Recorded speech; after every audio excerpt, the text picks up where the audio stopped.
Hello, this is Tony Hiller from RealClimateScience.com. The U.S. press corps is currently engaged in a massive barrage of propaganda about the hottest weather ever. And they say you can fix it by not heating your home and not eating meat.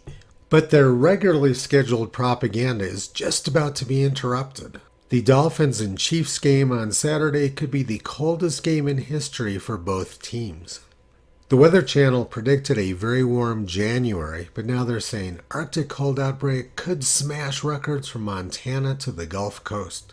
Using their billions of dollars worth of supercomputers, the U.S. government predicted a warm January through March in the United States. But instead, we're getting one of the coldest Januaries on record. The forecast for the next few weeks looks very similar to the record cold of February 1936, when Montana was 24 degrees below average. The record cold of February 1936 was followed by record flooding in March. Pittsburgh had their worst floods on record in March 1936, and my grandfather had to be rescued from a business meeting in downtown Pittsburgh by boat. Washington, D.C. flooded and they had to sandbag the White House.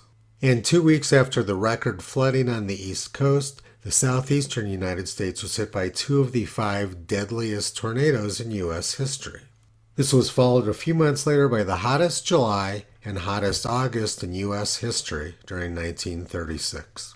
1936 brought record cold, record heat, record floods, and record tornadoes to the United States. According to the Associated Press, they could have avoided the bad weather of 1936 by eating less meat. The press has a big problem now. The barrage of propaganda about hottest weather ever is about to be interrupted by some of the coldest weather ever. So they're going to have to take a different tack with their propaganda. Now they're going to have to blame the actual record cold on their imaginary record heat.